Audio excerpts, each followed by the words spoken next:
जो 10 लॉज हैं लीडरशिप के, 10 लॉज, 10 सिद्धांत लीडरशिप के, ये हमें पूरे अपने करियर में मदद करेंगे। तो मैं चाहूंगा इसको ध्यान से हम समझेंगे। अभी हम सिर्फ थ्योरी के बारे में बात करेंगे। हालांकि जो हमारा ये सेशन है, ये तकरीबन 6 घंटे का सेशन है। हम ये फुल डे का सेशन करते हैं एक बढ़िया से होटल में। तो जैसे ही हमारा लॉकडाउन खत्म होगा तो हम एक बढ़िया से होटल में इसको ऑर्गेनाइज करेंगे। But today I am gonna tell you the theory. और जब हम इसको दोबारा मिलेंगे, प्रॉपर इसका एक सेशन करेंगे, तो फिर हम इसके कई सारे रोल प्लेस, कई सारी गेम्स और वीडियोस के थ्रू आपको इस पूरे कॉन्सेप्ट के बारे में हम बताएंगे, जिसको कि हम इसको एक्सपीरियंस करके अपने बिहेवियर में ला सकते हैं। So the number 1 law of leadership, the first law of leadership, पहला सिद्धांत, इसे हम कहते हैं law of the lead. Law of the lead. Lead का यहां पे मतलब है एक ढक्कन या एक कैप या एक ऊपरी सीमा या अपर सीलिंग, या जिसे कहते हैं पोटेंशियल। और ये लॉ ये कहता है, लॉ ऑफ द लीड ये कहता है that everything rises and falls on leadership. इसका मतलब ये है कि आपकी सफलता, आपका चेक, आपका इनकम और आपके नेटवर्क का साइज आपकी लीडरशिप एबिलिटी या आपके लीडरशिप स्किल्स के ऊपर डिटरमिन्ड होगा। हमारी सफलता उतनी ही होगी जितने हमारे अंदर लीडरशिप एबिलिटी है या लीडरशिप स्किल है। For example, let's say on a scale of 1 to 10, 1 से लेकर 10 तक, लेट्स से अगर हमारी लीडरशिप स्किल 5 के लेवल पे है, 1 से लेकर 10 तक हम 5 के नंबर पे हैं, तो जो हमारा सक्सेस या जो हमारा चेक या हमारा जो नेटवर्क है वो मैक्सिमम 4 या 5 पे जाएगा। वो कभी भी 6 या 7 नहीं हो सकता। It will go maximum up to the level of 4 or 5. It will never be 5, 6 or 7. क्योंकि जो लिड है, जो कैप है, जो ढक्कन है, जो अपर सीलिंग है, जो लिमिट है, वो कहां पर है? 5 पे। But the good thing is कि अगर हम स्टूडेंट बने रहते हैं लीडरशिप के, और अगर हम हमेशा कोचेबल और लीडर और हमेशा टीचेबल रहते हैं, तो हम अपनी ये लिड ऊपर कर सकते हैं। अभी 5 पे है, इसको 6 पे कर सकते हैं, 7 पे कर सकते हैं, 8 पे कर सकते हैं। और जैसे जैसे हमारी लीडरशिप लिड ऊपर जाएगी, वैसे वैसे हमारा बिजनेस भी ऊपर जाना शुरू हो जाएगा। So this is the law of the lead. Now this is a very critical law to understand. इसको समझने के लिए let me give you some examples. कितने लोगों ने एप्पल का नाम सुना है? एप्पल कंपनी को कितने लोग जानते हैं? से I in the chat box अगर आपने एप्पल का नाम सुना है। ब्रिलियंट। नाउ एप्पल एक बहुत बड़ी कंपनी है। इनफैक्ट दुनिया की जो सबसे बड़ी कंपनी है वो है एप्पल। और एप्पल की शुरुआत की थी स्टीव जॉब्स ने। स्टीव जॉब्स एप्पल के फाउंडर थे। 1980 के दशक में उन्होंने एप्पल की शुरुआत की। और स्टीव जॉब्स की जो लीडरशिप लिड है वो 10 के लेवल पे है। He is a great leader. In fact जब लीडरशिप की बात होती है तो स्टीव जॉब्स के ऊपर कई सारी किताबें भी लिखी गई हैं अबाउट लीडरशिप। नाउ जब स्टीव जॉब्स ने एप्पल की शुरुआत की, शुरुआती कुछ सालों में एप्पल बहुत तेजी से आगे बढ़ी। जैसे कि ये लॉ कहता है, जितनी ज्यादा लीडरशिप एबिलिटी उतना बड़ा बिजनेस। क्योंकि स्टीव जॉब्स की लीडरशिप लिड बहुत हाई थी, तो एप्पल का बिजनेस भी बहुत तेजी से आगे बढ़ा। लेकिन कुछ सालों के बाद स्टीव जॉब्स को अपनी ही कंपनी को छोड़ना पड़ा। स्टीव जॉब्स कुछ सालों के बाद एप्पल से निकल गए। और जैसे ही स्टीव जॉब्स ने एप्पल को छोड़ा, क्योंकि एप्पल की लीडरशिप गिर गई, एप्पल की लीडरशिप लिड नीचे आ गई, तो हमने क्या देखा कि एप्पल भी लगातार डी ग्रो होना शुरू हो गई। इतनी बुरी हालत होगी कि एप्पल जो है बंद होने की कगार पर आ गई। फिर एग्जैक्टली 12 साल के बाद स्टीव जॉब्स दोबारा एप्पल में आए। और जैसे ही स्टीव जॉब्स दोबारा एप्पल में आए, क्योंकि स्टीव जॉब्स की लीडरशिप लिड बहुत हाई थी, उन्होंने कई सारे नए प्रोडक्ट्स लॉन्च किए। iTunes, iMac के कई वर्जन्स निकाले, iStore ओपन किए, आईफोन लॉन्च किए, और उनकी लीडरशिप में एप्पल दुनिया की नंबर 1 कंपनी बन गई। ऐसा क्या हुआ एप्पल में? वही एप्पल स्टीव जॉब्स के अंडर बहुत ग्रो करी, लेकिन जब स्टीव जॉब्स नहीं थे तो वो एप्पल की ग्रोथ स्लो हो गई। बिकॉज जो the law of the lead है ये एक्शन में आया। और लॉ ऑफ द लिड ये कहता है कि हमारी सफलता उतनी ही बड़ी होगी जितनी हमारे अंदर नेतृत्व करने की क्षमता होगी, लीडरशिप एबिलिटी होगी। And the good thing is that by being a student of leadership we can learn the leadership skills and we can take our business to a next level. कितने लोग सौरव गांगुली को जानते हैं? सौरव गांगुली जी के बारे में मालूम है कि जब इंडिया की टीम बेटिंग के चार्जेस में, मैच फिक्सिंग में जब पूरा ये स्कैंडल हुआ था, तो इंडिया की टीम की हालत बहुत बुरी थी। पूरी इंडिया की टीम डीमोटिवेटेड थी। लेकिन जब सौरव गांगुली को कैप्टन बनाया गया तो इंडिया की टीम में एक नई एनर्जी, एक नया जोश आ गया। और इनफैक्ट इंडिया की टीम 2003 के वर्ल्ड कप में फाइनल्स में भी पहुंची। तो टीम में तो कोई खिलाड़ी चेंज नहीं हुए, बीसीसीआई भी वही था, माहौल भी वही था। ऐसा क्या हुआ इंडिया की टीम में? Only the captain change, only the leader change. और अब एक ऐसे व्यक्ति को कैप्टन बना दिया गया इंडिया का जिसकी लीडरशिप लिड बहुत हाई थी। और सक्सेस उतनी बड़ी होती है जितनी ज्यादा हमारे अंदर लीडरशिप एबिलिटी है। So this is the law of the lead. अब हम एक और एग्जांपल लेंगे, ज्यादा दूर नहीं जाएंगे, हम बात करेंगे अब मोदी केयर की। आप सब जानते हैं कि मोदी केयर की शुरुआत हुई थी साल 1996 में, और मिस्टर समीर मोदी जी ने मोदी केयर की शुरुआत की। जो पुराने लीडर हैं उन्हें मालूम है कि शुरू के कुछ सालों में मोदी केयर बहुत तेजी से आगे बढ़ी, because the leader was mister Sameer Modi. लेकिन कुछ सालों के बाद समीर मोदी जी मोदी केयर की एक्टिव लीडरशिप से निकल गए। और जब मिस्टर समीर मोदी मोदी केयर को लीड नहीं कर रहे थे, तो मोदी केयर ग्रोथ तो कर रही थी, लेकिन मोदी केयर की जो ग्रोथ की स्पीड थी वो काफी कम थी। बट एग्जैक्टली 12 साल के बाद, आज से तकरीबन 4-4.5 साल पहले, जब समीर मोदी जी मोदी केयर में वापस आए, और समीर मोदी जी की जो लीडरशिप लिड है वो बहुत हाई है, up to the level of 10। जैसे ही समीर मोदी जी मोदी केयर में वापस आए, हमने क्या देखा कि मोदी केयर की ग्रोथ भी कई गुना हो गई। In fact right now Modi care is one of the fastest growing direct selling company across the world. Now ऐसा क्या हुआ मोदी केयर में भी? मोदी केयर के एम्प्लॉइज भी वही सेम, मोदी केयर का सिस्टम, मोदी केयर का प्रोडक्ट भी वही सेम, मोदी केयर की कंसल्टेंट लीडरशिप भी सेम। बट क्या चेंज आया मोदी केयर में? मोदी केयर में सिर्फ एक चेंज आया कि मिस्टर समीर मोदी वापिस आए, जिनकी लीडरशिप लिड बहुत हाई है। और कंपनी उतनी बड़ी होती है, नेटवर्क उतना बड़ा होता है, सफलता उतनी बड़ी होती है, पैसा उतना बड़ा होता है, जितना ज्यादा लीडर लीड करने में एबल होता है, जितनी ज्यादा उसकी लीडरशिप एबिलिटी होती है। So that's the law of the lead. तो इसका मतलब ये भी है, मोदी केयर के बिजनेस प्रोडक्ट सबके लिए एक समान है। It's a equal opportunity business. चाहे मैं कलकत्ता में बिजनेस करूं, चाहे मैं दिल्ली में बिजनेस करूं, चाहे मैं बैंगलोर में बिजनेस करूं, मेरे लिए प्रोडक्ट, बिजनेस अपॉर्चुनिटी इक्वल है, सेम है। लेकिन फिर भी कोई नेटवर्क तेजी से आगे बढ़ता है और कोई नेटवर्क थोड़ा स्लो आगे बढ़ता है। सबसे बड़ा कारण यही है कि जो उस नेटवर्क का लीडर है, उसके अंदर लीड करने की कितनी एबिलिटी है, नेतृत्व करने की कितनी क्षमता है। तो हमारा बिजनेस, हमारा चेक, हमारा नेटवर्क, हमारा टाइटल उतना ही बड़ा होगा जितना हमारे अंदर लीडरशिप एबिलिटी है। जहां तक लीडरशिप एबिलिटी की लिड है, वहीं तक हमारा बिजनेस जाएगा, उससे आगे नहीं जाएगा। Now let's do one activity. मैं ये चाहता हूं, on a scale of 1 to 10, 1 से लेकर 10 तक, आप अपने आप को मोदी केयर को ध्यान में रख के रेटिंग दो कि आपके हिसाब से आपका लीडरशिप लेवल क्या है। 1 2 3 4 5 6 7 8 9 10, आपके हिसाब से आपका लिड किस नंबर पे है।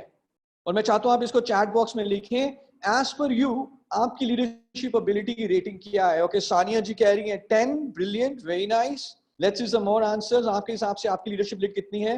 बीएस नीति जी 10, 6, 6, 8, विकास सूजी 3, गुरनाम जी कह रहे हैं 5, हर्षीतल मैम कह रही हैं 7, सतनाम जी कह रहे हैं 10 अगेन।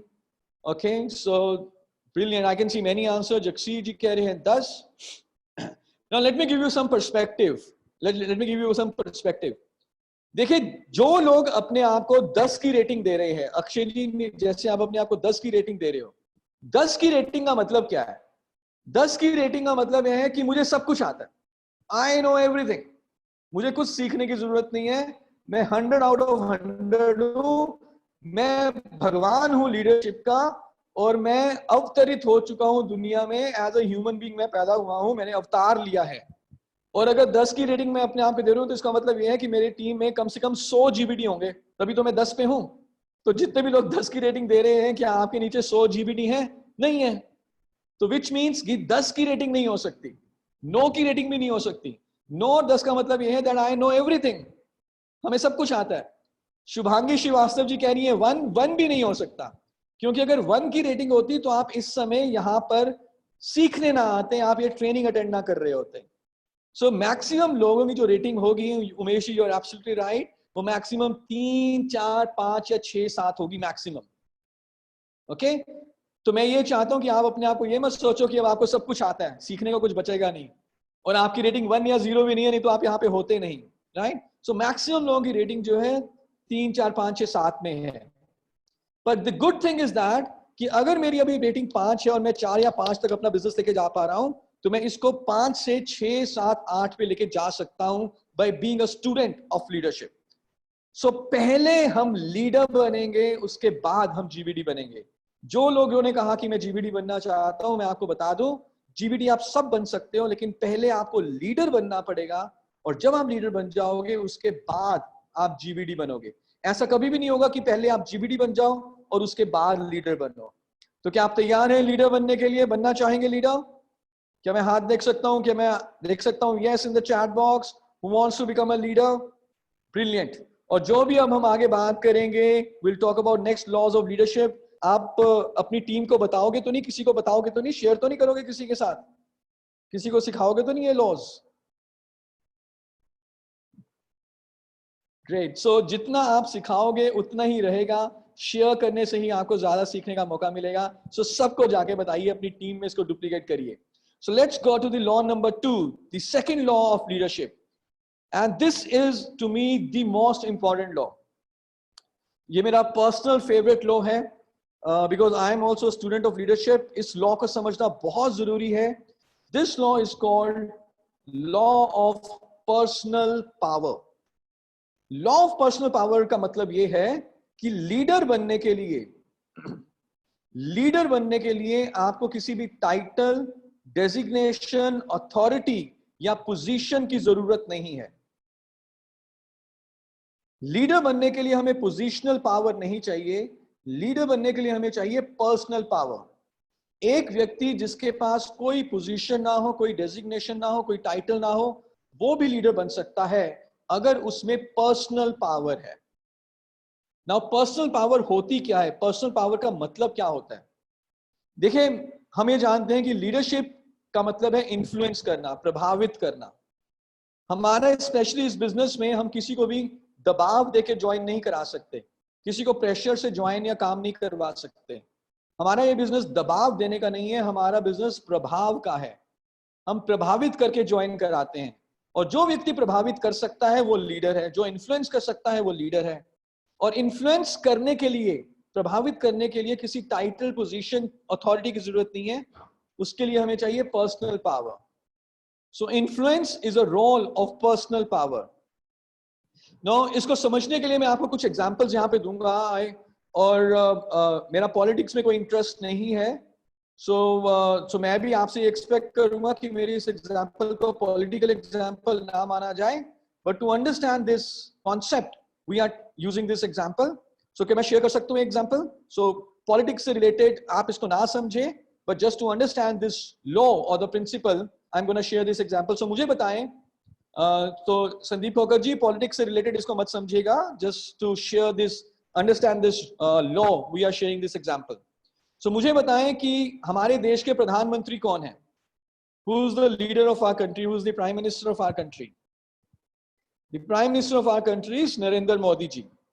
नाउ नरेंद्र मोदी जी के बारे में हम इतना जानते हैं, चाहे आप उनके पॉलिसी से एग्री करते हो या ना करते हो, पर हमें इतना जरूर मालूम है कि नरेंद्र मोदी जी एक बहुत ही साधारण से परिवार में आते थे, जिनके परिवार में कोई भी व्यक्ति पॉलिटिक्स में इन्वॉल्व नहीं था।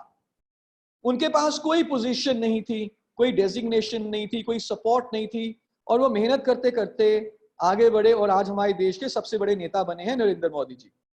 यस, नरेंद्र मोदी जी के ऑपोजिशन में, विपक्ष में सबसे बड़े नेता कौन है? Who is the biggest leader in the opposition? सबसे बड़े नेता उनके ऑपोजिशन में, विपक्ष में है राहुल गांधी जी। now, राहुल गांधी जी के बारे में हम इतना जानते हैं कि राहुल गांधी जी के पास पोजिशनल पावर है। उनके परदादा हमारे देश के सबसे बड़े प्रधानमंत्री थे, उनकी दादी हमारे देश की प्रधानमंत्री रही, उनके पिताजी हमारे देश के प्रधानमंत्री रहे, वो भी, उनकी माता जी भी कांग्रेस की सबसे बड़ी नेता रही। लेकिन फिर भी राहुल गांधी अभी तक, शायद आगे जाके बन जाए और मैं चाहूंगा कि वो बन जाए, लेकिन अभी तक नरेंद्र मोदी जितने ज्यादा बड़े बड़े लीडर नहीं बने।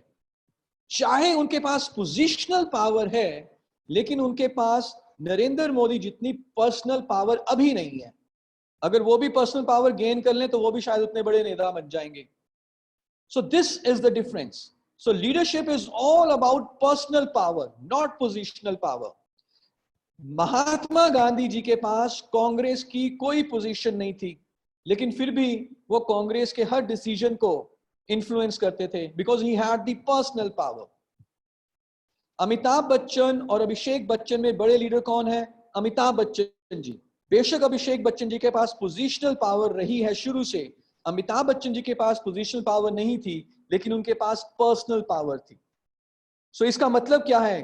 This means that even if we are at a level of 7% or 10%, or if we have started this business today, चाहे किसी व्यक्ति ने आज इस बिजनेस को क्यों ना शुरू किया हो, अगर उस व्यक्ति में पर्सनल पावर है, यानी कि वो इन्फ्लुएंस कर सकता है, वो प्रभावित कर सकता है, तो वो लीडर बन सकता है।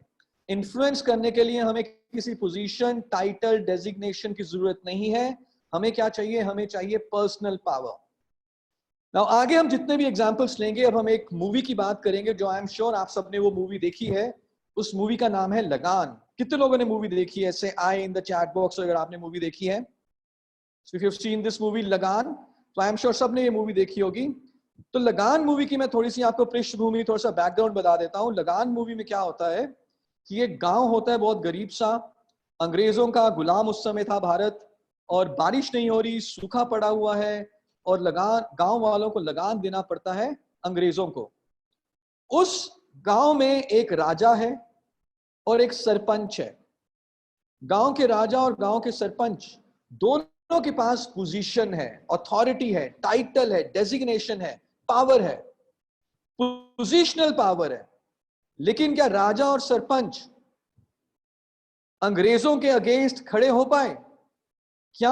क्या वो दोनों लीडर बन पाए गांव वालों के? नो। बेशक उनके पास पोजीशन थी, लेकिन ना ही राजा ना ही सरपंच के पास, दोनों के पास पर्सनल पावर नहीं थी। तो दोनों के पास करेज नहीं था, दोनों के पास हिम्मत नहीं थी। लेकिन उसी गांव में एक लड़का था जिसका नाम था भुवन। भुवन एक मामूली सा आम सा लड़का था, एक छोटे से परिवार से था। उसके तो पिताजी भी नहीं थे, गरीब सा परिवार था। कोई डेजिग्नेशन, कोई अथॉरिटी, कोई पोजीशन भुवन के पास नहीं थी।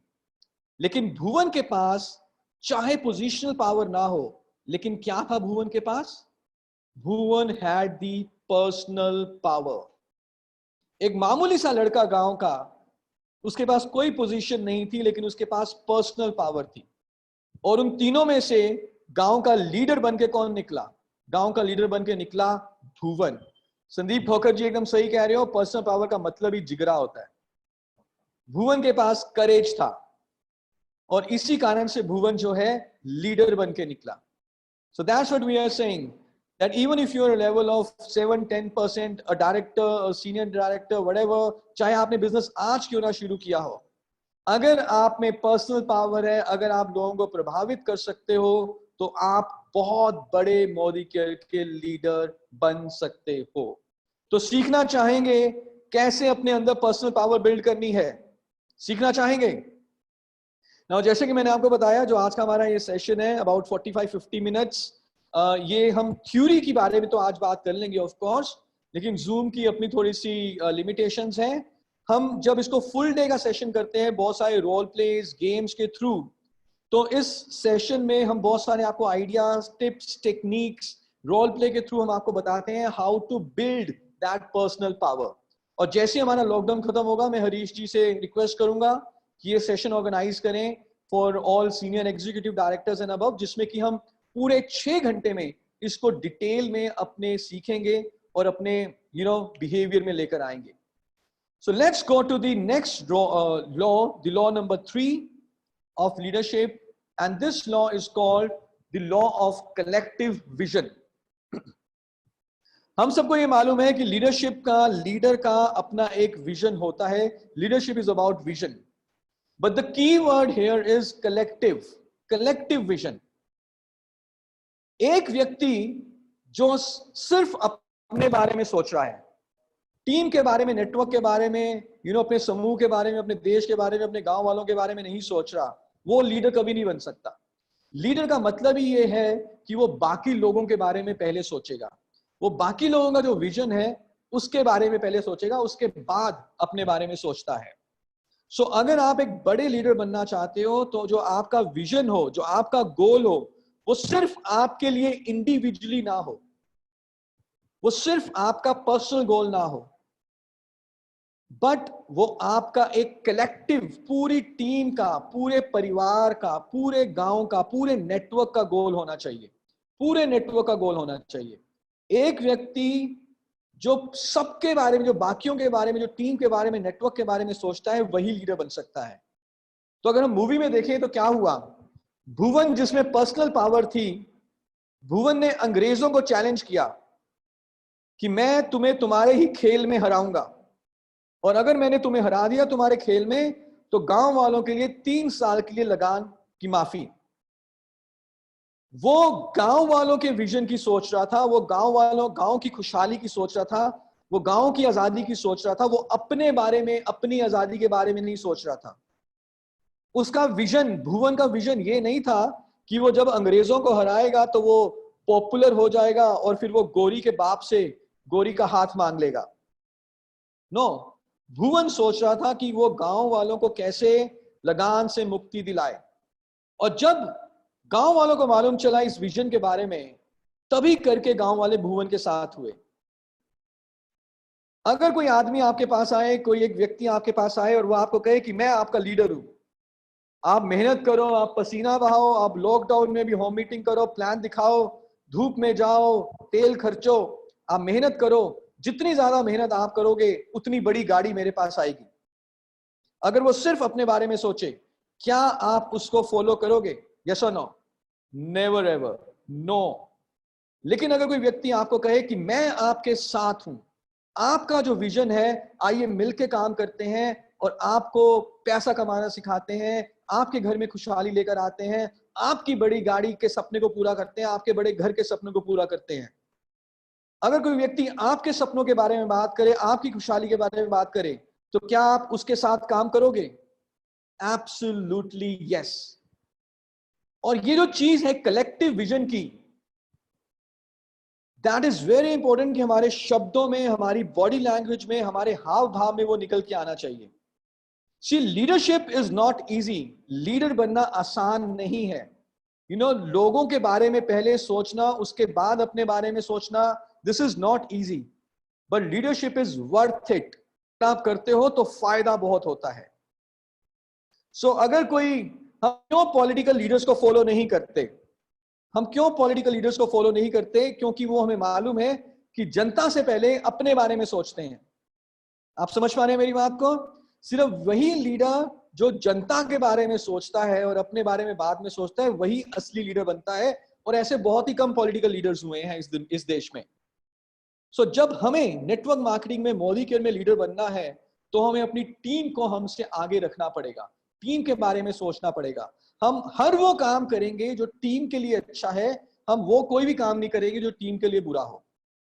सो बनना चाहेंगे leader, so what we need to have is a collective vision, a larger vision.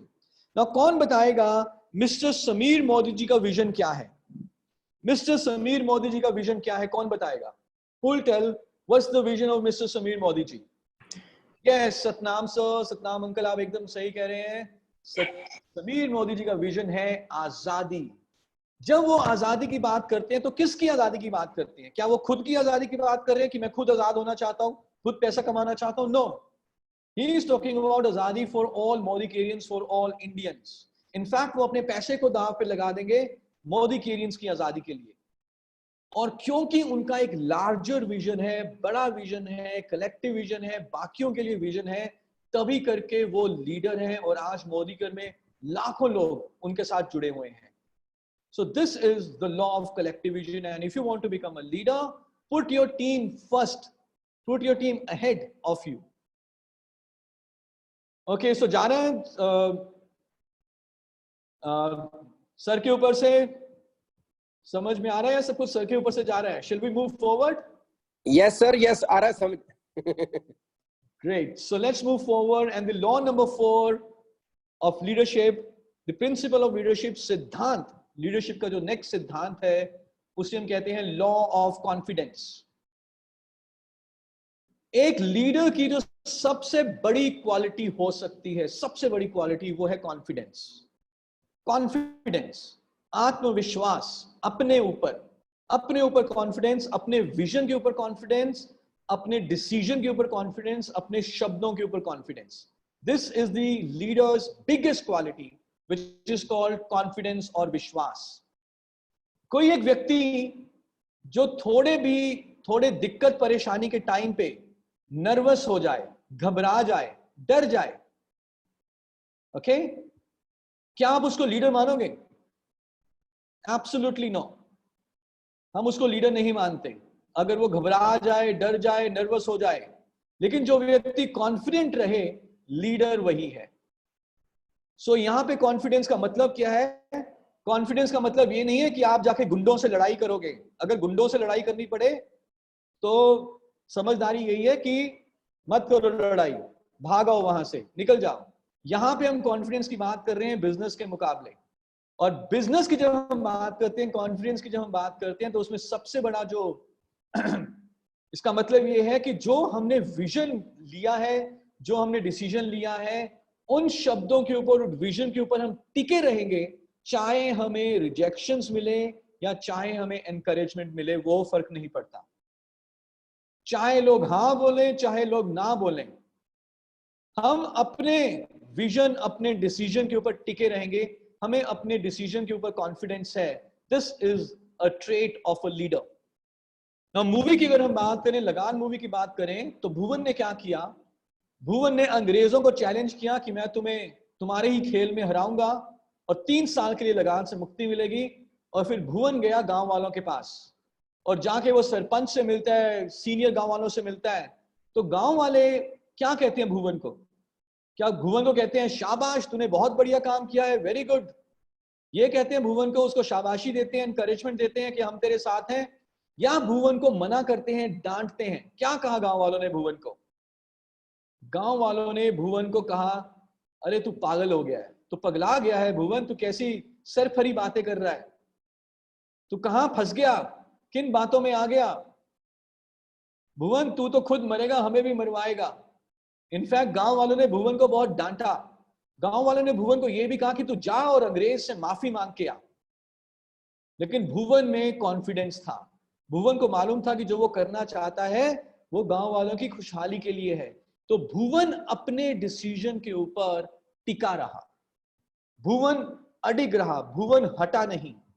बेशक गांव वालों ने उसका साथ नहीं दिया, because he was a leader, he had the confidence.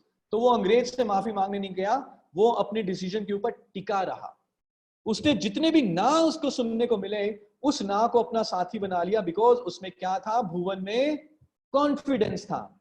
गांव वाले उसको पकड़ के राजा के पास लेकर गए, राजा को शिकायत लगाई भुवन की। भुवन राजा के सामने भी नहीं हटा। भुवन बोलता ना, हमें तो आजादी चाहिए ही चाहिए। तो this is the trait of leadership. और ऐसा मैं मानता हूं कि हमारे साथ भी हुआ होगा। जब आपने मोदी का नया नया ज्वाइन किया था और आपने जाके अपने फ्रेंड, फैमिली और नेबर्स, अपने दोस्तों, रिश्तेदारों को बताया कि मैंने मोदी का ज्वाइन किया है और ये एक बहुत बढ़िया बिजनेस है जहां से मैं आजादी अचीव करूंगा, तो आपके रिश्तेदारों ने, आपके परिवार ने, आपके फ्रेंड्स ने आपको क्या बोला? क्या आपको शाबाशी दी? क्या बोला आपके फ्रेंड्स ने आपको? नो, एब्सोल्युटली जसप्रीत मैम, किसी ने शाबाशी नहीं दी। सबने बोला नहीं चलता है, ऐसे बिजनेस नहीं चलता, पहले तू करके देख ले। किसी ने सपोर्ट नहीं किया, किसी ने कंधे के ऊपर हाथ नहीं रखा। जो बंदा लीडर नहीं होगा, जिसमें लीडरशिप क्वालिटी नहीं है, जिसमें लीडरशिप स्किल नहीं है, जिसमें लीडरशिप एबिलिटी नहीं है, वो 4-5 लोगों की ना सुन के घर में बैठ जाएगा। लेकिन आप में क्योंकि लीडरशिप क्वालिटी थी, तो आपने ना सुनने के बाद भी आप टिके रहे, लगे रहे। और ये कॉन्फिडेंस आपको लगातार चाहिए, बिकॉज ना जो है वो बिजनेस का हिस्सा है। ना हमें कई बार सुनना पड़ता है, नेगेटिव कमेंट्स हमें कई बार सुनने पड़ते हैं, पर लीडर उन नेगेटिव कमेंट्स के बावजूद टिका रहता है। आप कुछ भी देख लें, कोई भी व्यक्ति अगर इस समय हमारे देश का प्रधानमंत्री होता, कोई भी व्यक्ति होता, उसको गालियां ही पड़ती। जब लॉकडाउन लगाया तब गालियां पड़ी, जब लॉकडाउन हटाया तब गालियां पड़ी। तो लीडर को तो गालियां पड़ती ही पड़ती हैं, ना सुनना ही पड़ता है। लेकिन लीडर को अपने ऊपर कॉन्फिडेंस होता है कि यार मैं सही काम कर रहा हूं। अगर लीडर दो चार बातों में ना सुन के अपने अपने पाथ से हट जाए, अपने डिसीजन से हट जाए, तो वो किसी चीज का लीडर नहीं है। So whatever you have decided, whatever you've seen the vision for you and for your team, stick on it. Keep on working, keep on working, keep on working. And that's how you'll become a great leader. एक और चीज जो मैं यहाँ पे बताना चाहूंगा वो ये है कि हो सकता है कि कई सारी ऐसी सिचुएशंस हो जब आपको खुद थोड़ा सा अपने ऊपर विश्वास डगमगा रहा हो, जब आप अंदर से नर्वस फील कर रहे हो, जब आप में कंफ्यूजन हो या डाउट हो। क्योंकि लीडर के पास जरूरी नहीं है कि हर सिचुएशन का आंसर उसके पास अवेलेबल हो, पर जैसा कि ये तीसरी लाइन में लिखा है जो मिस्टर मोदी भी कहते हैं, fake it till you make it, fake it till you make it. इसका मतलब ये है कि अगर हम अंदर से अभी कॉन्फिडेंट महसूस नहीं कर रहे, हमारे पास हर चीज का आंसर नहीं है, कोई दिक्कत नहीं है, एटलीस्ट हम एक कॉन्फिडेंट लीडर की तरह बात तो कर सकते हैं, एक कॉन्फिडेंट लीडर की तरह चल तो सकते हैं, एक कॉन्फिडेंट लीडर की तरह हमारी बॉडी लैंग्वेज तो हो सकती है। हम अभी जीबीडी नहीं बने और अगले 2 साल तक जीबीडी बनने के कोई आसार भी नहीं दिख रहे, कोई दिक्कत नहीं है, पर क्या हम जीबीडी बनने की तरह, जीबीडी की तरह बिहेव तो कर सकते हैं, जीबीडी की तरह रिस्पॉन्सिबिलिटी तो ले सकते हैं। And if you can fake it, if you can believe that you are a leader, if you can behave like a leader, then you will become a leader. So this is the law of confidence. जब आप में confidence होगा तो आपकी team में लोग जुड़ेंगे। आपकी टीम में लोग इसलिए नहीं जुड़ते कि मोदी घर बहुत बढ़िया पैसा देती है या बहुत बढ़िया प्रोडक्ट है। आपकी टीम में लोग आपके कॉन्फिडेंस को देखकर जुड़ते हैं। और जो क्रिटिकल यहाँ पे जो लाइन लिखी हुई है उसको आप समझिए, fake it till you make it. Bhuvan में भी हमेशा कॉन्फिडेंस नहीं था जब वो अंग्रेजों के खिलाफ खेल रहा था। सामने से तेज गेंदबाज भागते हुए आ रहा है, 90 माइल्स पर आवर की बॉलिंग करा रहा है, बैट्समैन अंदर से थरथरा रहा होता है, लेकिन उसकी शिकन उसके चेहरे पे नहीं दिखती, क्योंकि अगर गेंदबाज को मालूम चल जाए कि बल्लेबाज डर गया है, तब तो वो बल्लेबाज का सर फोड़ देगा। आप समझ रहे हैं मेरी बात को? क्या राहुल द्रविड़ को कभी डर नहीं लगता था? क्या सौरव गांगुली को या कभी सचिन तेंदुलकर को डर नहीं लगता शोएब अख्तर के सामने? लेकिन वो उस डर को दिखाते नहीं है, वो कॉन्फिडेंटली अपने विपक्षी के सामने आते हैं। So never ever lose confidence. आपको मार्केट में कई तरह के कॉम्पिटिटर्स मिलेंगे, बहुत सारे कॉम्पिटिटर्स हमने देखे हैं पिछले 4-5 सालों में। कईयों ने बोला कि फ्यूचर को मेक कर देंगे, कईयों ने बोला कि हम वगैरह वगैरह कर देंगे, ढिमकाना कर देंगे, कई अभी भी कह रहे हैं कि सब ओके है, सब ओके है। लेकिन आपको लीडर अगर आप हो तो आपको कॉन्फिडेंट रहना है, कॉन्फिडेंटली कॉम्पिटिटर्स का को जवाब देना होता है। एक लीडर अगर कॉन्फिडेंट नहीं होगा तो वो कहीं पे भी कॉन्फिडेंट नहीं होता। So let's be confident, body language को कॉन्फिडेंट रखें ताकि आपकी टीम आपके साथ लग के काम करे। चलें आगे, let's go to the law number 5। So रहेंगे confident? Say I in the chat box. And if you are not confident, let's fake it till you make it. So मैं चाहूंगा कि सारे लोग लिखें in the chat box, I in the chat box or yes in the chat box, and let's make our body language confident even if we don't have answer to every solution, every question. Okay, so law number 5, and this is the most beautiful law. This is the most beautiful law that we need to understand, and this is the law of buy-in. Law of buy-in. देखिए हमारे देश में 3 लोग हैं जो बहुत popular हैं। एक तो पॉलिटिशियन बहुत पॉपुलर है हमारे देश में, यस और no? Politicians are very very popular. Second, जितने भी मूवी स्टार्स हैं वो बहुत पॉपुलर हैं, जो बॉलीवुड के मूवी स्टार्स हैं वो भी बहुत पॉपुलर हैं। एंड थर्ड, जो हमारे खिलाड़ी हैं, जो स्पोर्ट्स पर्सन हैं, जो स्पोर्ट्स स्टार्स हैं, वो भी बहुत पॉपुलर। तो ये 3 लोग पॉपुलर हैं हमारे देश में। अगर हम और हमारे जीबीडीज भी अब बहुत पॉपुलर हैं पूरे देश में।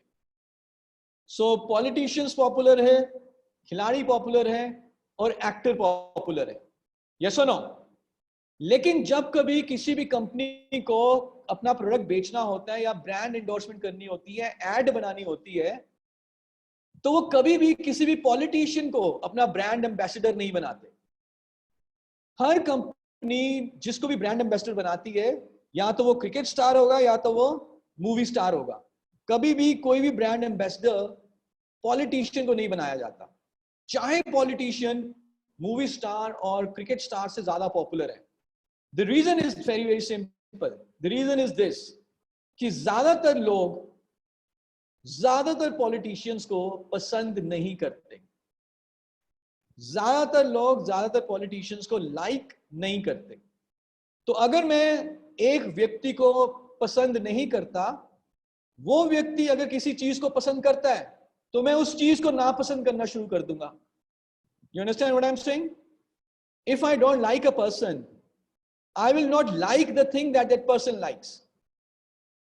मैं जिस व्यक्ति को पसंद नहीं करता, वो व्यक्ति जिस चीज को पसंद करेगा मैं उसको नापसंद करना शुरू कर दूंगा।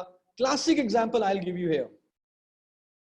थम्स अप की एड में पहले सलमान खान आता था। कितने लोगों को याद है थम्स अप की एड में पहले सलमान खान आता था? सबको याद है। सलमान खान को लोग बहुत पसंद करते थे, तो सलमान खान जिस चीज को पसंद करता था लोग भी उस चीज को पसंद करते थे। तो सलमान खान कहता था कि थम्स अप पियो, लोग भी थम्स अप को पीते थे। फिर क्या हुआ कि सलमान खान के ऊपर कई सारे केसेस होने शुरू हो गए, वो लीगल केस में फंस गया। सलमान खान के ऊपर एक एक्सीडेंट का केस आ गया, सलमान खान के ऊपर चिंकारा वाला केस आ गया। तो लोगों ने सलमान खान को पसंद करना कम कर दिया। लोगों में सलमान खान के बारे में नापसंद बढ़ गई। कई लोग सलमान खान को नापसंद करना शुरू कर दिया। अब सलमान खान कह रहा था कि मैं थम्स अप को पसंद करता हूं, लेकिन लोग कह रहे थे कि हम तेरे को पसंद नहीं करते। तो थम्स अप की सेल गिरनी शुरू हो गई। थम्स अप की सेल गिरनी शुरू हो गई, क्योंकि अगर मैं किसी लीडर को पसंद नहीं करता तो वो लीडर जिस चीज को पसंद करता है मैं उसको पसंद करना बंद कर दूंगा। फिर थम्स अप कंपनी ने क्या किया कि सलमान खान को निकाला और उसकी जगह वो ले आए अक्षय कुमार। क्योंकि लोग अक्षय कुमार को पसंद करते थे और अक्षय कुमार थम्स अप को पसंद करता था, तो लोगों ने थम्स अप पीना शुरू कर दिया। सो अगर मैं एक आदमी को पसंद नहीं करता तो मैं उसके दिखाए गए विजन को भी पसंद नहीं करूंगा। If I don't like a leader, I will not like the vision. हमारे देश में अगर कोई हमारे पॉलिटिकल लीडर को पसंद नहीं करता तो वो पॉलिटिकल लीडर जो बताता है उसको भी पसंद नहीं करेंगे। लेकिन if I like a leader, I will like the vision also, चाहे वो विजन कैसा भी क्यों ना हो। So the law of buying says that first people buy into the leader and then they buy into the vision. लोग पहले leader को पसंद करेंगे, फिर उसके दिखाए गए विजन को पसंद करेंगे। ऐसा कभी भी नहीं होगा कि मैं पहले विजन को पसंद करूं और उसके बाद लीडर को पसंद करूं। No. So first people like the leader and then they like the vision. तो इसका मतलब क्या है? इसका मतलब यह है कि लोग मोदी को ज्वाइन नहीं करते। लोग किसको ज्वाइन करते हैं? लोग आपको ज्वाइन करते हैं। लोग आपको ज्वाइन करते हैं और आपको लोगों के बीच में, आपको अपनी टीम के बीच में लाइकिंग इंक्रीज करनी है। जब वो आपको फॉलो करना शुरू करेंगे तो आप जो चीज बता रहे हो कि मोदी केयर का विजन, आजादी, वो उसको भी एक्सेप्ट करेंगे। लेकिन अगर वो आपको पसंद नहीं करते तो वो मोदी केयर को पसंद नहीं करेंगे। This is the law of buying. So how do you create this buying? कैसे आप लोगों का रिस्पेक्ट, कैसे लोगों का ट्रस्ट जीतते हो, कैसे लोगों का बाय इन लेते हो, ये हम सीखेंगे जब हम एक फुल डे की अपनी ट्रेनिंग अटेंड करेंगे। तो मैं आप सबसे रिक्वेस्ट करूंगा कि उस ट्रेनिंग में जरूर आइएगा। Now let's go back to the movie Lagaan. Lagaan movie में जब भुवन गया अपने गांव वालों के पास और गांव वालों ने भुवन को गालियां निकाली, लेकिन बाद में भुवन ने गांव वालों का विश्वास जीत लिया। भुवन ने गांव वालों का बाय इन ले लिया और गांव वाले भुवन के साथ हो गए। ऐसा क्या किया भुवन ने? व्हाट डिड भुवन डू कि वो गांव वालों को अपनी तरफ कर पाया और गांव वाले उसकी टीम में आ गए? क्या किया ऐसे भुवन ने? कौन बताएगा? जिसको मूवी याद हो, देखी हो जिसने ध्यान से, भुवन ने ऐसा क्या किया मूवी में जिससे कि उसने गांव वालों को अपनी तरफ कर लिया? What did Bhuvan do?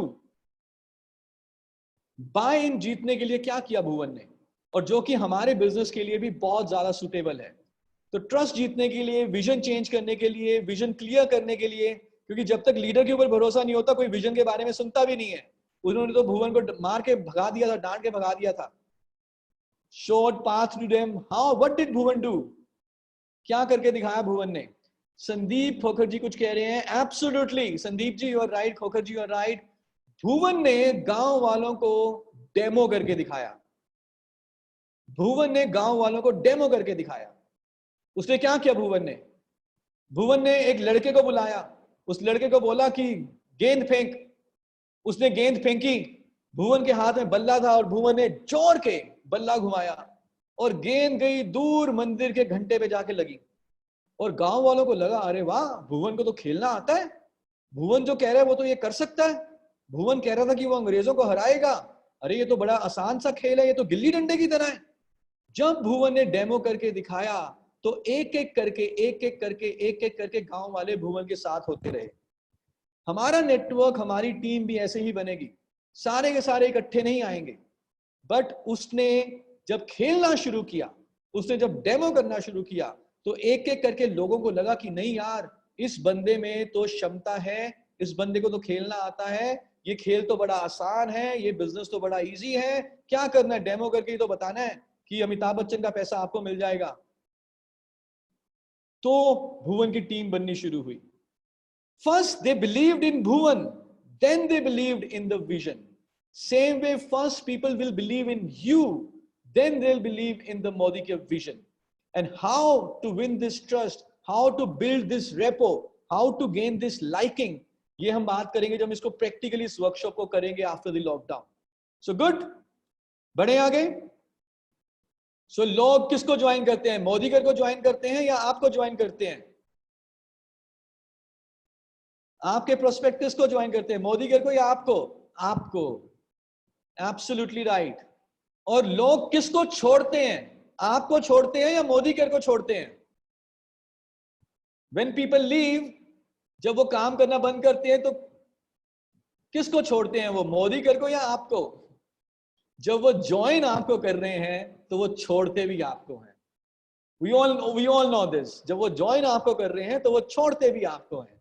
ना कोई मोदी को ज्वाइन कर रहा है, वो आपको ज्वाइन कर रहे हैं। आपका उनके साथ बाइन है, आप में उन्होंने कॉन्फिडेंस देखा। और जब इन दो चीजों में कहीं पे कमी आ, जब लगेगा नहीं यार भुवन ने तो ऐसे ही तुक्का मार दिया था उस शॉट पे, खेलना वेलना आता नहीं है उसको, तो वो छोड़ देगा। समझ रहे हैं जिस बात को? चले आगे। So let's move to the next law, the law number 6. And this is a beautiful law. This is the law of magnetism. The law of magnetism. देखिए, चुंबक चुंबक को खींचता है, लोहे को खींचता है। चुंबक कभी भी लकड़ी को या प्लास्टिक को नहीं खींचता। The law of the magnetism says that who you are is who you attract. जैसे आप हो वैसे ही लोग आपको मिलने शुरू हो जाएंगे। जैसे आप हो आपको वैसे लोग मिलेंगे। Like you are, like the people you'll get. So भुवन ने अपनी टीम बनानी थी। 10 खिलाड़ी भुवन को गांव से मिल गए, क्योंकि भुवन ने उनका बाइन क्रिएट किया, बाइन जीत लिया। लेकिन भुवन को चाहिए था एक ऐसा खिलाड़ी जो उसी की तरह जोशीला हो, उसी की तरह पैशनेट हो, बढ़िया बैटिंग, फील्डिंग, बॉलिंग सब करना आता जाता हो उस खिलाड़ी को। तो पता नहीं कहां से भुवन की टीम में एक सरदार जी आ गए। वो उस गांव से भी नहीं थे, वो सरदार जी उस गांव से भी नहीं थे, कहीं दूसरे गांव से थे। क्या नाम था उन सरदार जी का उस मूवी में?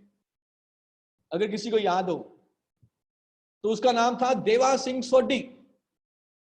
देवा सिंह सोढ़ी भुवन के बारे में सुन सुन के उस गांव में पहुंच गया और भुवन की टीम को ज्वाइन कर लिया। और भुवन को कहता है कि तू भी अंग्रेजों को हराना चाहता है, मैं भी अंग्रेजों को हराना चाहता हूं, चाहे वो खेल के मैदान में हो चाहे जंग के मैदान में हो। दोनों का विजन सेम था, एब्सोल्युटली। सो भुवन ने देवा सिंह सोढ़ी को अट्रैक्ट किया। Who you are is who you attract. ये हमारे बिजनेस में भी होगा। मान के चलिए एक आदमी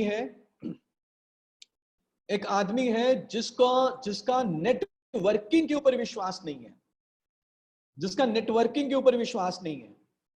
उसका विश्वास ना ही एजुकेशन पे है, ना ही सिस्टम पे है, ना ही डुप्लीकेशन पे है, उसको लगता है कि जो बिजनेस है ये 2-6 महीने का बिजनेस है, उसका नेटवर्किंग पे विश्वास नहीं है, जबकि उसका विश्वास सेट वर्किंग पे है। तो वो क्या करता है, डुप्लीकेशन तो करता नहीं है, सिस्टम तो सिखाता नहीं है, लेकिन वो तोड़ फोड़, खरीदने बेचने और मैनिपुलेशन में विश्वास रखता है। तो मुझे बताएं कि उस आदमी की टीम में कैसे लोग आएंगे? उस आदमी की टीम में वैसे लोग आएंगे जैसे वो खुद है, यानी कि उसको सारे के सारे सेट वर्कर्स ही मिलेंगे। सतनाम अंकल जी एकदम सही कह रहे हो, उसको सारे के सारे सेट वर्कर्स ही मिलेंगे और उसको हमेशा डर लगता रहेगा कि पता नहीं कोई उससे भी बड़ा सेट वर्कर आके उसके टीम के सेट वर्कर से सेट वर्किंग ना कर जाए। लेकिन अगर एक आदमी है जो नेटवर्कर है, नेटवर्किंग में विश्वास रखता है, system, education, duplication, training, home meetings में विश्वास रखता है, उसको मालूम है this is a long term business, तो उसकी टीम में कैसे लोग आएंगे? उसके ही जैसे लोग आएंगे। और मैंने पिछले कई सालों में ये देखा है, 4-5 सालों में, कि सेट वर्कर के पास सिर्फ सेट वर्कर ही जाता है। जो सही तरीके से बिजनेस करना चाहता है वो मोदी केयर में ही टिकता है।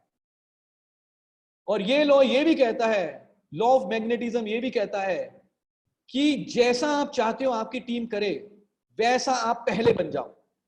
अगर आप चाहते हो कि आपकी टीम 2 तारीख को 100 पीवी करे, तो आप भी 2 तारीख को 100 पीवी करो। अगर आप चाहते हो कि आपकी टीम जूम की मीटिंग करे, होम मीटिंग करे, तो आप भी जूम मीटिंग, होम मीटिंग करना शुरू करो। अगर आप चाहते हो कि आपकी टीम डबल पीवी धमाका का जो भी एक्सटेंशन मिला है, लॉयल्टी का जो एक्सटेंशन मिला है, उसकी सही तरीके से बेनिफिट ले, तो आप भी उसका पूरा बेनिफिट लो। Because who you are is who you attract. अगर आप ये कह रहे हो कि आपकी टीम में लोग आ तो जाते हैं लेकिन काम नहीं करते, तो सबसे पहले आप अपने आप को देखो। बिकॉज जो डुप्लीकेशन कभी कभी ऑटोमेटिकली भी हो जाता है, कभी कभी नेगेटिव चीज को डुप्लीकेट करने के लिए ट्रेनिंग नहीं करनी पड़ती, नेगेटिव चीज विदाउट ट्रेनिंग डुप्लीकेट हो जाती है। So who you are is who you attract.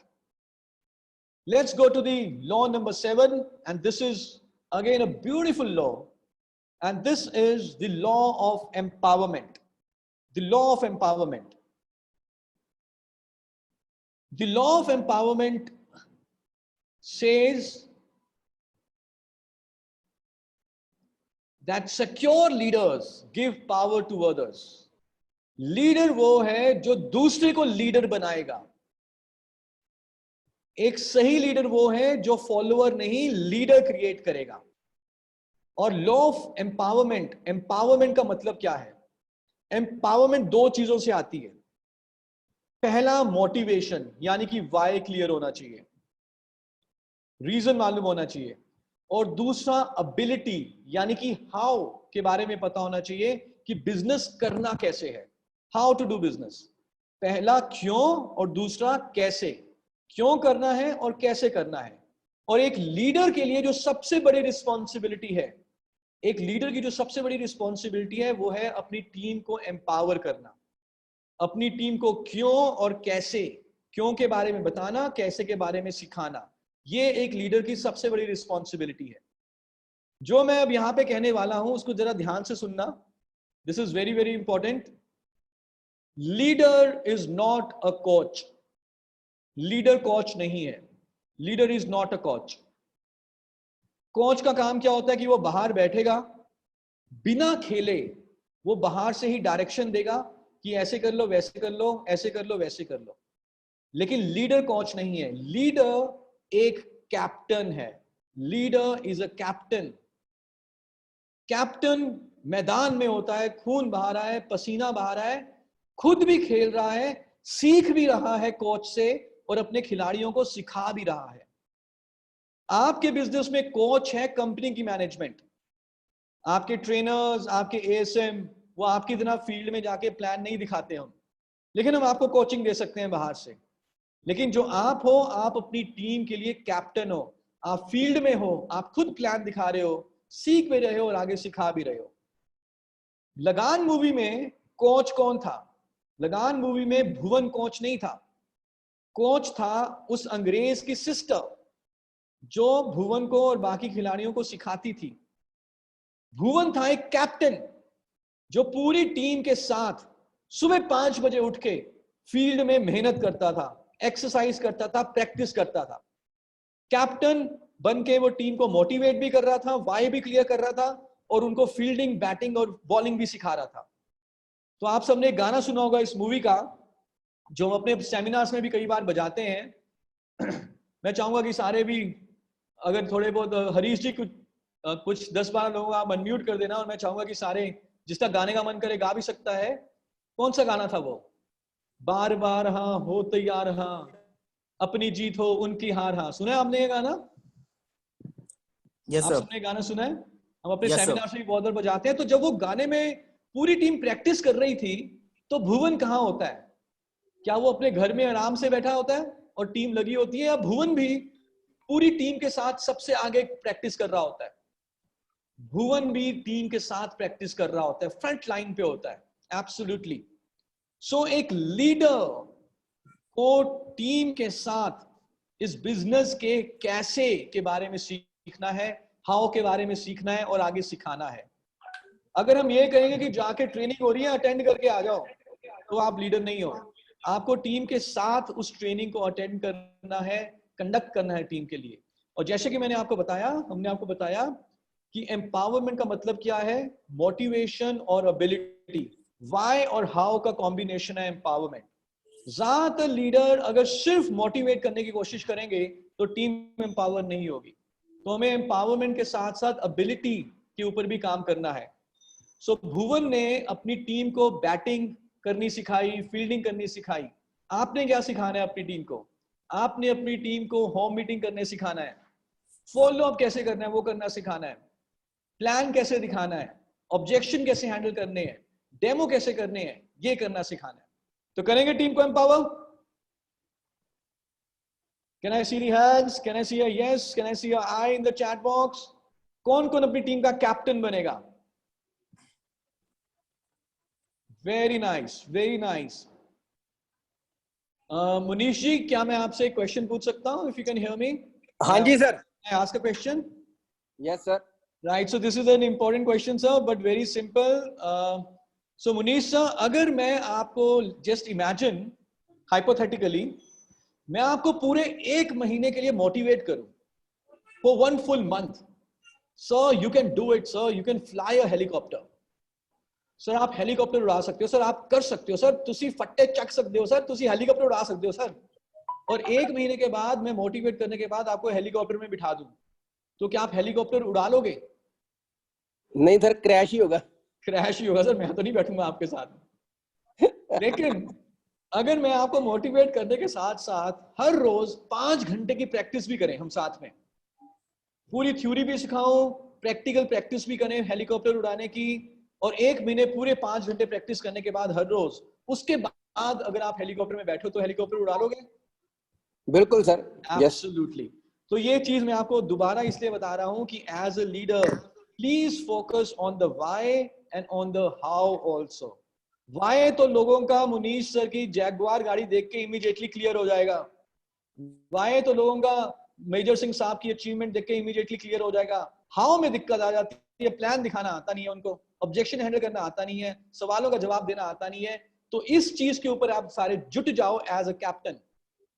Rahul Dravid ने अंडर 19 टीम को ऑस्ट्रेलिया की बाउंसी पिचेस के ऊपर कैसे खेलना है इसकी ट्रेनिंग दी, और अंडर 19 टीम वर्ल्ड कप को लगातार 3 बार जीती।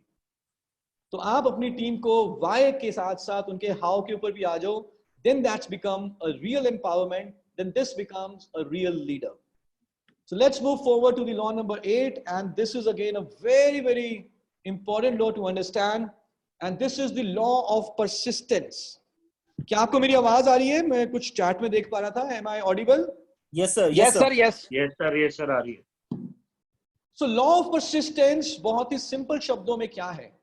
लॉ ऑफ परसिस्टेंस का मतलब है कि लगातार लगन से लगे रहो, क्योंकि जीवन में, बिजनेस में और खेलों में उतार चढ़ाव तो आते हैं।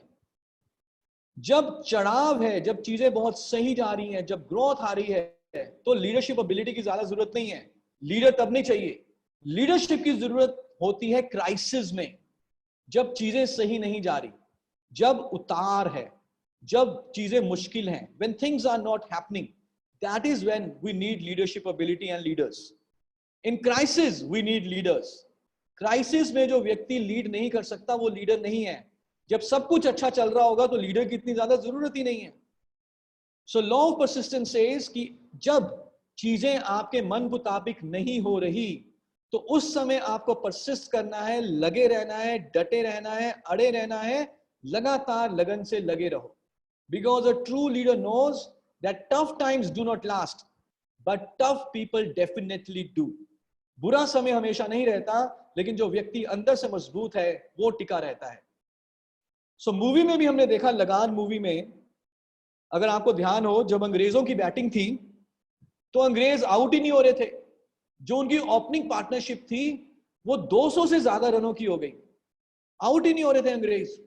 लेकिन भुवन और उसकी टीम लगातार लगन से लगी रही, कोशिश करती रही, हार नहीं मानी, मन को हल्का नहीं किया, लगातार लगे रहे। और एक खिलाड़ी रन आउट हो गया अंग्रेजों का, और उसके बाद भुवन ले आया कचरा को। कितने लोगों को याद है कचरा? और जैसे ही कचरा आया, बॉलिंग करी तो कचरा ने 3 विकेट ले ली, इकट्ठी हैट्रिक मार दी और एकदम से पासा पलट गया और मैच की डायरेक्शन चेंज हो गई। लेकिन अगर भुवन हार मान जाता कि यार ये तो आउट ही नहीं हो रहा, छोड़ो यार, और वो कोशिश करना छोड़ देता, तो अंग्रेज 800 रन बना देते। क्योंकि भुवन लगातार परसिस्ट करता रहा, उसने हार नहीं मानी, कोशिश करता रहा, तो अल्टीमेटली उसको ओपनिंग मिली और उसको सफलता मिल गई। हमारे साथ भी कभी कभी ऐसा होगा कि जब हम काम करते हैं, जरूरी नहीं है कि शुरू से ही सुपरसोनिक स्पीड से हमारा बिजनेस आगे बढ़े। हो सकता है कि कुछ लोगों को सफलता, हो सकता है कि कुछ लोगों को ना ज्यादा सुनने को मिले, but you need to persist, because tough times do not last, tough people do. तो अभी जैसा चल रहा है माहौल, लॉकडाउन में सब कुछ रुक गया, पूरा कुछ बंद हो गया लॉकडाउन में, बट मोदी के डिसाइडेड कि नहीं यार, हमें काम करना है।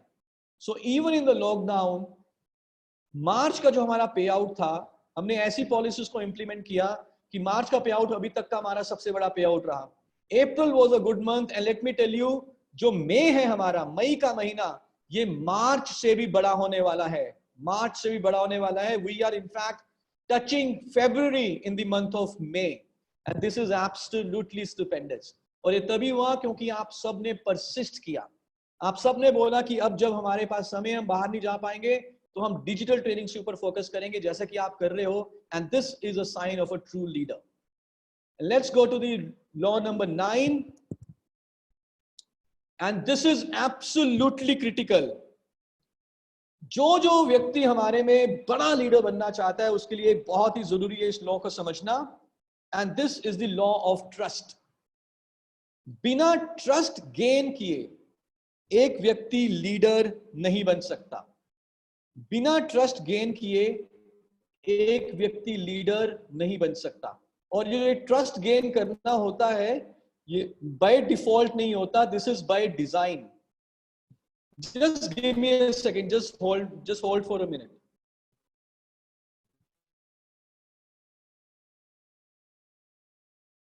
क्या आप सुन पा रहे हैं मेरी आवाज को? मैंने नेटवर्क चेंज किया था।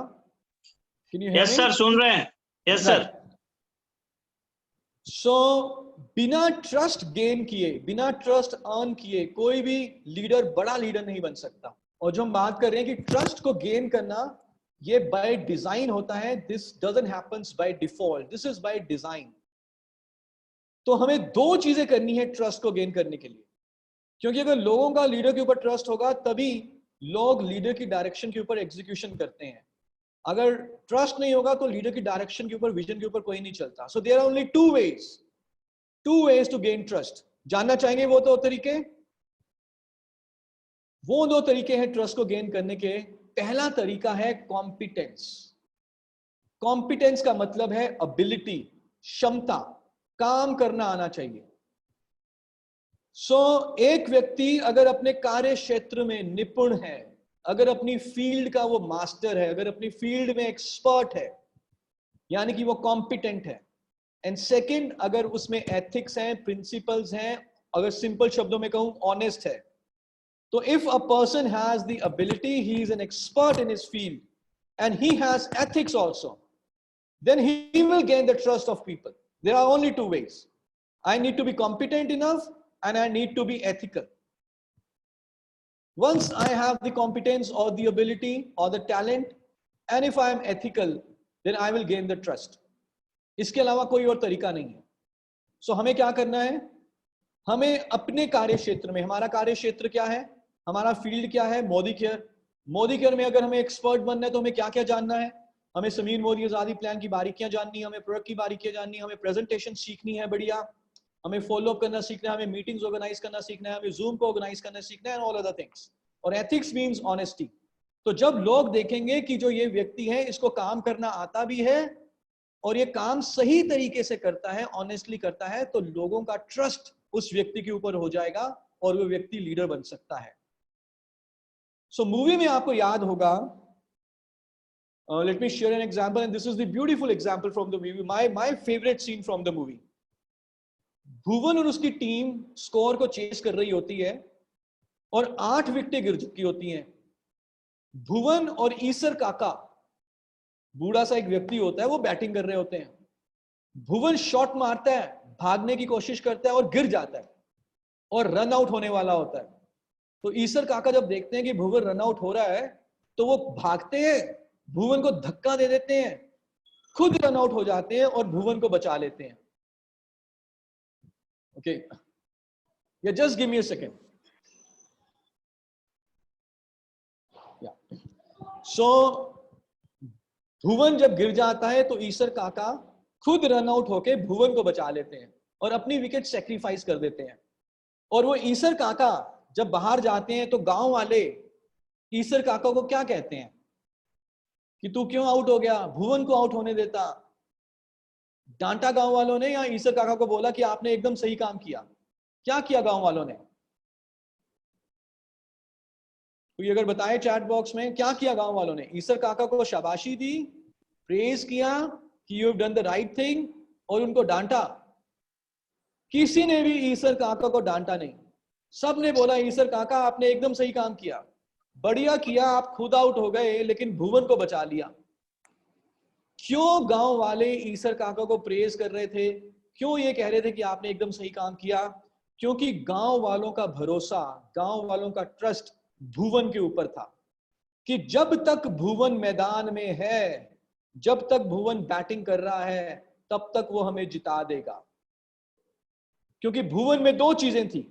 पहला कॉम्पिटेंस, यानी कि भुवन को बैटिंग करने आती थी, और दूसरा एथिक्स, यानी कि भुवन सिर्फ जीतने के लिए खेल रहा था. So if we have these 2 things, competence and ethics, we will gain trust from everybody, from our team, from company's management, for prospects, from everybody. And trust को gain करना एक लीडर के लिए बहुत जरूरी काम है, because this is a leadership driven business. तो बनेंगे कॉम्पिटेंट, बनेंगे अपने कार्य क्षेत्र में निपुण, expert in Modi care, brilliant. And let's go to the last law of the day, last law, law number 10. And then in next 5 minutes, we will close the session. And this is called the law of victory. The law of victory. Law of victory का मतलब ये है कि सिर्फ जीतने के लिए खेलना है, टाइम पास करने के लिए नहीं खेलना, जीतने के लिए खेलना है. जो व्यक्ति टाइम पास करने के लिए, कि यार और कुछ करने के लिए नहीं है, चलो ये कर लेते हैं, वो कहीं नहीं पहुंचेंगे. लेकिन जो खेलने के लिए, जीतने के लिए खेलते हैं, आजादी अचीव करने के लिए खेलते हैं, वो हमेशा विक्ट्री अचीव कर लेते हैं. तो भुवन मूवी में क्या कहता है कि ये खेल हमारे लिए मनोरंजन का साधन नहीं है, ये खेल हमारे लिए गांव को 3 साल के लिए मुक्ति दिलाने का साधन है. सो आपके लिए बिजनेस कैसे है? क्या आपके लिए बिजनेस टाइम पास के लिए है, या थोड़ा बहुत 10-15 हजार पे आ जाए उस चीज के लिए है? 10-15-20 हजार कमाने के लिए आपको ये सीखने की जरूरत नहीं है. अगर आपको 10-15 लाख रुपए कमाने हैं तो ये सीखने की जरूरत है. सो लीडर को ये मालूम है कि जिताने की रिस्पॉन्सिबिलिटी लीडरशिप की है, और इसका मतलब ये है कि लीडर हर वो काम करेगा जो वो कर सकता है. लीडर हर वो काम करेगा जो वो कर सकता है. तो जीतने के लिए हम हर वो काम करेंगे जो हम कर सकते हैं. because losing is unacceptable and quitting is unthinkable. और जब हम ऐसा सोचते हैं, then victory becomes inevitable.